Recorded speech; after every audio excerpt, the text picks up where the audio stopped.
इस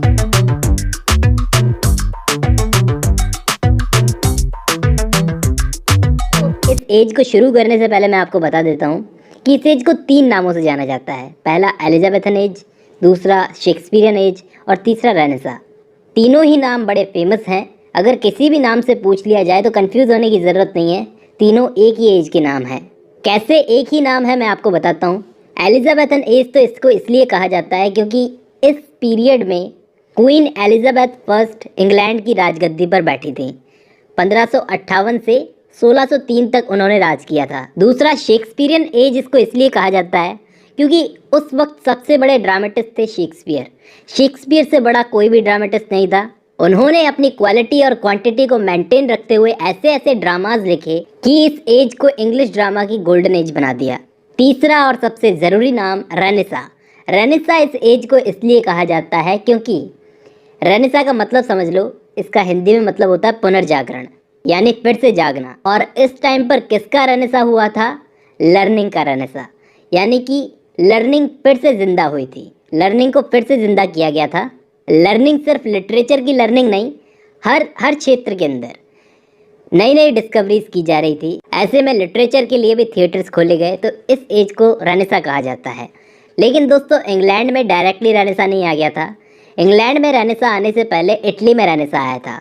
14th century में सबसे पहले इटली में रेनेसा आया था, उसके बाद यूरोप की दूसरी कंट्रीज में फैला ये। और इंग्लैंड में ये रेनेसा आया एलिजाबेथन एज में। एलिजाबेथन एज में ये पॉपुलर हुआ, इसलिए इस एज को रेनेसा एज भी कहा जाता है। आई होप इतना जो बताया वो आपको समझ में आया होगा। दोस्तों, अब मैं आपको बताता हूँ कि एलिजाबेथन जो एज थी, इससे पहले की जो एज चल रही थी उस एज का नाम था ट्यूडर पीरियड। Tudor period. और एलिजाबेथन एज के बाद में जो एज आई वो थी जैकोबियन एज। दोस्तों, इस एज को, एलिजाबेथन एज को इंग्लिश लिटरेचर की गोल्डन एज भी कहा जाता है। इंग्लिश लिटरेचर का गोल्डन पीरियड, क्योंकि इस टाइम के जो पोएट्स, ड्रामेटिस्ट और प्रोज राइटर्स थे, उन्होंने यूरोप के अलग अलग देशों से जो अलग अलग देशों के ट्रेडिशनल वर्क्स थे उनसे इंस्पिरेशन ली और ज़्यादातर इटालियन वर्क से इंस्पिरेशन ली। उसके बाद अपने इंग्लिश लिटरेचर के अंदर वर्क्स लिखे। इटालियन राइटर्स ने क्या किया था? ग्रीक और रोमन वर्क्स से इंस्पिरेशन ली थी, यानी कि जो एंशिएंट वर्क्स थे उनसे इंस्पिरेशन ली थी। और दोस्तों, एक बात मैं आपको और बताऊं कि इंग्लिश लिटरेचर में जो सोनेट्स आई हैं ये इटालियन लिटरेचर से ही आई है। अब दोस्तों, बहुत ही काम की बात करते हैं। एलिजाबेथन एज के अंदर जो इम्पोर्टेंट पोएट्स, ड्रामेटिस्ट और प्रोज राइटर्स थे उनके नाम बताता हूँ। इसके अलावा यूनिवर्सिटी विट्स के बारे में मैं आपको बताता हूँ। यूनिवर्सिटी विट्स के जो ऑथर्स थे उनके बारे में बताता हूँ। वैसे एक सेपरेट वीडियो बना रखी है मैंने यूनिवर्सिटी विट्स पे, लेकिन इसको शुरू करने से पहले मैं आपको एक बात बताना चाहूँगा दोस्तों। पहला इंग्लिश बंदा जिसने ग्रीक स्टडीज से इन्फ्लुएंस होकर लैटिन में कुछ लिखा था, वो बंदे का नाम था sir Thomas More. Sir Thomas More का वर्क था यूटोपिया। तो एलिजाबेथन एज के सबसे बड़े बड़े पोएट्स थे Thomas Sackville, Thomas Norton, Edmund Spenser, Thomas Wyatt, Henry Howard, sir Philip Sidney, Samuel Daniel और माइकल ड्रियटन। इसके बाद ड्रामेटिस्ट में दोस्तों विलियम शेक्सपियर, जो ड्रामेटिस्ट होने के साथ साथ एक पोएट भी थे, Ben Jonson, Thomas Middleton, John Webster, John Ford, Francis Beaumont, Philip Massinger, Thomas Dekker, James Shirley और थॉमस हेवर्ड। बात की जाए प्रोज राइटर्स की, तो प्रोज राइटर्स में बड़े बड़े नाम थे सर फिलिप सिडनी, दूसरा फ्रांसिस बेकन, तीसरा रॉली, चौथा रिचर्ड हुकर और पांचवा विलियम वेब। अब दोस्तों, सबसे ज़रूरी बात, यूनिवर्सिटी विट्स जो थे जिनमें शामिल किया गया था जॉन लिली को, जो एक ड्रामेटिस्ट थे, प्रोज राइटर भी थे, दोनों ही थे जॉन लिली। दूसरे थे थॉमस किड, तीसरे थे George Peele, Thomas Lodge, Robert Greene, Christopher Marlowe और थॉमस नैश। ये थे यूनिवर्सिटी विट्स के राइटर। दोस्तों, ये सारे के सारे यूनिवर्सिटी विट्स में शामिल हैं। इनमें से कुछ राइटर्स कैम्ब्रिज यूनिवर्सिटी से पास आउट हैं, तो कुछ राइटर ऑक्सफोर्ड यूनिवर्सिटी से। हालांकि इनको यूनिवर्सिटी विट्स में बाद में शामिल किया गया है। ये हाईली एजुकेटेड राइटर्स थे दोस्तों, यानी कि बहुत ही ज़्यादा पढ़े लिखे, और इन्होंने अपनी राइटिंग्स से शेक्सपियर को प्रभावित किया। शेक्सपियर इनके बाद में आए थे दोस्तों। अब दोस्तों ये तो सारे नाम हो गए, अब हम लोग बात करते हैं एलिजाबेथन एज की। दोस्तों एलिजाबेथन एज में बहुत ही बड़े बड़े वर्क्स लिखे गए, जैसे एडमंड स्पेंसर का वर्क द फेयरी क्वीन, दूसरा शेफियर्ड्स कैलेंडर, दोस्तों ये भी एडमंड स्पेंसर का था वर्क। इसके अलावा सर फिलिप सिडनी की सोनेट्स, शेक्सपियर के ड्रामाज, जो इस एज का सबसे ज़रूरी हिस्सा है, शेक्सपियर के ड्रामाज। इस एज में दोस्तों ड्रामाज बहुत लिखे गए। शेक्सपियर, बेन जॉनसन और क्रिस्टोफर मार्लो जैसे बड़े बड़े ड्रामेटिस्ट ने इस वक्त बहुत ही फेमस ड्रामाज लिखे, जबकि दोस्तों प्रोज में फेमस थे जॉन लिली, थॉमस नैश और फ्रांसिस बेकन। दोस्तों जॉन लिली एक ऐसा राइटर था, ऐसा बंदा था जिसने शेक्सपियर को सबसे पहले प्रभावित किया। शेक्सपियर को सबसे पहले प्रभावित करने वाला बंदा था जॉन लिली, क्योंकि शेक्सपियर की आप रोमांटिक कॉमेडीज़ में आप देखोगे उसमें आपको जॉन लिली का इन्फ्लुएंस मिलेगा। अच्छा, जॉन लिली की एक बुक थी यूफियस द एनाटॉमी ऑफ विट, ये बड़ी ही फेमस बुक है। इसमें जॉन लिली ने वो बात लिखी थी कि इश्क और जंग में सब कुछ जायज़ है। तो सबसे पहली बार ये बात कही थी जॉन लिली ने, हालांकि बॉलीवुड ने इस लाइन को कॉपी मार लिया। खैर, जबकि पोइट्री के अंदर सबसे पहला नाम है थॉमस वाइट का। थॉमस वाइट की पोइट्री के अंदर दोस्तों आपको इटालियन इन्फ्लुएंस मिलेगा। थॉमस वाइट को अपनी पोइट्री के अंदर इनोवेशंस करना बहुत अच्छा लगता था। इन्होंने इंग्लिश पोइट्री में नई नई खोजें की। इन्होंने क्या किया मैं आपको बाद में बताऊंगा। सबसे पहले मैं आपको ये बताता हूँ कि ये जो हेनरी हावर्ड थे, इन्होंने क्या किया, 16th सेंचुरी की शुरुआत में इटली की सोनेट्स को इंग्लैंड से इंट्रोड्यूस करवाया। इटालियन पोइट जो थे पेट्रार्क, उन्हीं की सोनेट्स को यहाँ पर इंग्लैंड में कॉपी किया गया। फिर एक्सपेरिमेंट्स किए गए और इंग्लिश लैंग्वेज में इन सोनेट्स को लिखने की कोशिश की गई। तो सबसे पहले ये काम किया था थॉमस बैट ने। वो इंग्लिश लैंग्वेज को सिविलाइज बनाना चाहते थे। तो पेट्रार्कन सोनेट में ऑक्टेव और सेस्टेट होते थे, तो इन्होंने थॉमस बैट ने उसमें से ऑक्टेव ले लिया और सेस्टेट अपने हिसाब से बनाया, कि सेस्टेट पेट्रार्कन सोनेट का क्लियर नहीं था। तो इन्होंने क्या किया, 4-4 लाइनों के 3 क्वाट्रेंस बनाए और 2 लाइनों का एक कपलेट, राइमिंग कपलेट। तो ऐसे बनी इंग्लिश सोनेट्स। ऐसे इंग्लैंड में सोनेट्स की शुरुआत हुई, जिसमें इंग्लिश सोनेट्स में 3 तो क्वाट्रेंस होते थे और एक कपलेट। इसके बाद आगे चल कर के क्या हुआ दोस्तों, हम सबको पता है कि शेक्सपियर ने अपने हिसाब से सोनेट्स में बदलाव किए। अब दोस्तों 16th सेंचुरी जब आगे बढ़ी तो एडमंड स्पेंसर आए, जिन्होंने अपने एलेगोरिकल वर्क फेयरी क्वीन को लिखा।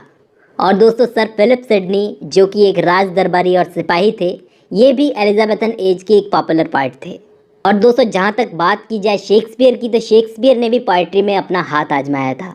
उन्होंने अपनी सोनेट्स लिख करके पोइट्री में अपना हाथ आजमाया और उनकी सोनेट्स बहुत ही फेमस हुई। शेक्सपियर की 154 सोनेट्स के अंदर सबसे फेमस सोनेट है 18वीं sonnet, 18th sonnet, shall I compare thee. World की सबसे बेस्ट पोएम मानी जाती है ये। इसके बाद मैं आपको बताता हूँ एलिजाबेथन एज का सबसे ज़रूरी हिस्सा, थिएटर, ड्रामा, जिसकी वजह से एलिजाबेथन एज इतनी फेमस हुई। दोस्तों इंग्लैंड में थिएटर इतना फेमस हुआ, उसमें सबसे बड़ा हाथ था इटालियन लिटरेचर का, क्योंकि इटली में ही पुराने ग्रीक और रोमन थिएटर को फिर से डिस्कवर किया गया था। तो एलिजाबेथन थिएटर की जड़ें वहीं थी, इटली में। इंग्लैंड के प्लेराइट्स ने इटालियन मॉडल्स को गले लगाया और ऐसे ऐसे करके इटालियन लैंग्वेज और कल्चर इंग्लैंड में आ रहा था। दोस्तों जहाँ तक बात की जाए शेक्सपियर के प्लेस की, तो शेक्सपियर के प्लेज इतने फेमस इसलिए होते थे क्योंकि शेक्सपियर के प्लेज में वैराइटीज़ होती थी, जैसे हिस्ट्रीज, ट्रेजेडीज़, कॉमेडीज़, रोमांस और ट्रेजिक कॉमेडीज़। और मैं आपको बताऊं, शेक्सपियर की शुरुआती इटालियन कॉमेडी थी अ कॉमेडी ऑफ एरर्स। इसके बाद शेक्सपियर ने कुछ ग्रेट कॉमेडीज़ लिखी, फिर हिस्ट्री प्लेज लिखे, उसके बाद प्रॉब्लम प्लेज लिखे, फिर जाकर उन्होंने अपने करियर की सबसे ग्रेट ट्रेजेडीज़ जैसे Hamlet, Othello, Macbeth, King Lear, Antony और क्लियोपेट्रा, ऐसी ट्रेजेडीज़ लिखी। दोस्तों ये जो पीरियड था ना, शेक्सपियर की लाइफ का गोल्डन पीरियड था। इसके बाद जाकर शेक्सपियर के करियर का लास्ट टाइम आ गया था, तो इस वक्त उन्होंने रोमांस और ट्रेजिक कॉमेडी लिखी थी, जैसे सिम्बलिन, द विंटर्स टेल और द टेम्पेस्ट। शेक्सपियर के अलावा दोस्तों एलिजाबेथन एज में सबसे बड़ा नाम था क्रिस्टोफर मार्लो का। ये यूनिवर्सिटी विट्स में जितने भी राइटर्स थे, इन सब ने शेक्सपियर को प्रभावित किया था। उसमें सबसे बड़ा नाम था क्रिस्टोफर मार्लो का। क्रिस्टोफर मार्लो ने शेक्सपियर को बहुत प्रभावित किया था। दोस्तों क्रिस्टोफर मार्लो और शेक्सपियर सेम एज के थे, हालांकि क्रिस्टोफर मार्लो जो हैं उनकी बहुत ही कम उम्र में डेथ हो गई थी और माना यह जाता है कि क्रिस्टोफर मार्लो अगर कुछ साल और ज़िंदा रहते तो वो शेक्सपियर को पीछे छोड़ करके आगे निकल जाते या फिर ज़्यादा सक्सेसफुल हो जाते।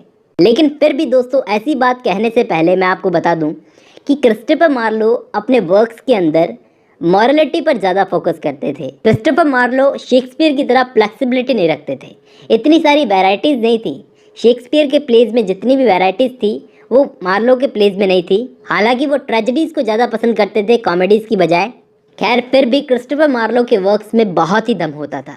उनका जो प्ले है एडवर्ड सेकंड वो मुझे बहुत ही पसंद आता है, और डॉक्टर फॉस्टर्स के भी क्या कहने। अगर बहुत कम उम्र में मार्लो की डेथ ना हुई होती तो शायद बहुत बड़े बड़े वर्क्स हमको देखने को मिल सकते थे। एक और एलिजाबेथन एज के बड़े ड्रामेटिस्ट थे जिनका नाम था थॉमस डेकर, जो अपने famous work the shoe makers holiday के लिए जाने जाते हैं। दोस्तों, थॉमस डेकर रियलिस्टिक प्लेज लिखते थे, यानी कि गरीबों के ऊपर ज़्यादा लिखना पसंद करते थे। गरीबों को जैसे लंदन में दबाया जाता था उनके प्रति सिंपैथी रखते थे, तो उसी पर ये लिखा करते थे। इसके अलावा रॉबर्ट ग्रीन भी एक बहुत ही फेमस ड्रामेटिस्ट थे उस टाइम के, जो शेक्सपियर पे बहुत अटैक किया करते थे। दोस्तों, एक बात मैं आपको और बताऊं कि एलिजाबेथन एज में जो पहले ड्रामाज लिखे जाते थे वो ब्लैंक वर्ड्स में लिखे जाते थे। इसी टाइम पर ब्लैंक वर्ड्स को खोजा गया था, जिसको विलियम शेक्सपियर और क्रिस्टोफर मार्लो ने अपने ड्रामाज में बहुत ज़्यादा यूज़ किया है। वो जो ब्लैंक वर्ड्स में ड्रामाज लिखे जाते थे क्वीन एलिजाबेथ के सामने परफॉर्म किए जाते थे। क्वीन एलिजाबेथ खुद इनवाइट करती थी प्ले राइट्स को। क्वीन एलिजाबेथ खुद एक बहुत अच्छी डांसर थी, एक टैलेंटेड म्यूजिशियन थी, शायद इसलिए उन्होंने आर्ट को इतना सपोर्ट किया। और दोस्तों, यहाँ पे एक बात गौर करने वाली है कि एलिजाबेथन एज में ही क्यों लिटरेचर ने इतनी ग्रोथ की। और भी पीरियड आए थे इससे पहले भी और इसके बाद में भी, लेकिन एलिजाबेथन एज में ही क्यों इतनी ग्रोथ हुई? क्योंकि दोस्तों, इस टाइम पर एलिजाबेथ ने अच्छा रूल किया था। उन्होंने इंग्लैंड में शांति कायम की, कैथोलिक्स और प्रोटेस्टेंट जो थे उनके बीच में शांति कायम की, और इस टाइम के 5 बड़े ऑथर्स थे जिनकी वजह से ये एज गोल्डन एज बनी, जिसमें थे Edmund Spenser, sir Philip Sidney, Christopher Marlowe, William Shakespeare और बेन जॉनसन। और आने वाले बड़े बड़े पोएट्स और ऑथर्स और ड्रामेटिस्ट पर इन्होंने अपना इन्फ्लुएंस छोड़ा था। जैसे एडमंड स्पेंसर ने अपना सबसे ज़्यादा इन्फ्लुएंस छोड़ा था जॉन मिल्टन पर। 20th सेंचुरी के सबसे बड़े पोएट टी.एस. एलियट ने भी इस एज से बहुत कुछ सीखा